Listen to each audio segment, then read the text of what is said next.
Hello friends, வணக்கம். முதியோர் இல்லம் முற்பகல் செய்த வினை பிற்பகல் வந்து நிற்கும் தருணம் அப்படின்னு அதுக்கு அர்த்தம் என்ன அப்படிங்கிறத இந்த வீடியோவில் நம்ம பார்க்கலாம். அதுக்கு முன்னாடி நம்ம சேனலை அப்படியே ஒரு சப்ஸ்கிரைப் பண்ணிடுங்க. வாங்கி வந்த பொருட்களை கணவன் மனைவி இருவரும் கஷ்டப்பட்டு சுமந்து கொண்டு சென்று உள்ளே வைத்தார்கள். மருந்து எல்லாம் தவறாமல் சாப்பிட்றீங்களாப்பா, ஏதாவது அவசரம்னா ஃபோன் பண்ணுங்க என்று இந்த மாதத்திற்கான பொருட்களை கொடுத்துவிட்டு அவர்கள் திரும்பி நடக்கத் தொடங்கினார்கள். முதல் நாள் பள்ளியில் விட்டு சென்ற குழந்தையைப் போல அந்த முதியவர் தன் மகனை ஏக்கத்துடன் பார்த்து கொண்டே நின்றார். பேரனோ என்ன நடக்கிறது என்பதே புரியாமல் சிரித்தபடி தாத்தாவுக்கு டாட்டா காட்டினான்.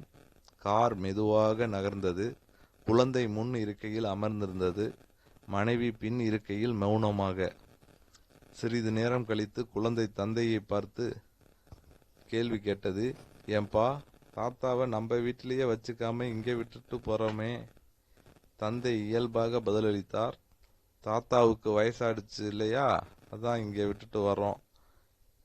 இங்கே இருந்தாதான் சந்தோஷமாக இருப்பாரு அப்படின்னு சொல்லிட்டு கார் ஓட்டிட்டு போறாரு. சில வினாடிகள் அமைதி. அந்த அமைதியை உடைத்து கொண்டு குழந்தை மீண்டும் கேட்டது, அப்பா, உங்களுக்கும் வயசாயிடுச்சுன்னா நானும் உங்களை இங்கே தான் கொண்டு வந்து விடணுமா? அந்த ஒரு கேள்வி காதை கிழிக்கும் சத்தத்துடன் பிரேக் அழுத்தப்பட்டது. காதை கிழிக்க வேண்டிய அந்த சத்தம் அவர்களின் நெஞ்சையே கிழித்தது. அப்போதுதான் புரிந்தது, முற்பகல் செய்த வினை பிற்பகல் தானே வந்து நிற்கும் அப்படிங்கிற அந்த அர்த்தத்துக்கு.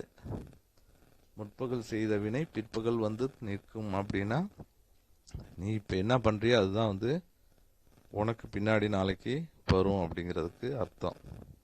ஸோ கண்டிப்பாக பெரியவங்களை கொஞ்சம் கஷ்டம்தான், அதனால் பார்த்துக்கங்க, வீட்டில் வச்சு பார்த்துக்கங்க. ஸோ கண்டிப்பாக இது வந்து ஒரு நல்ல தகவலாக இருக்கும்னு நினைக்கிறேன். அப்படியே பிடித்திருந்தால், வீடியோ பிடித்திருந்தால் லைக் பண்ணுங்கள், ஷேர் பண்ணுங்கள்.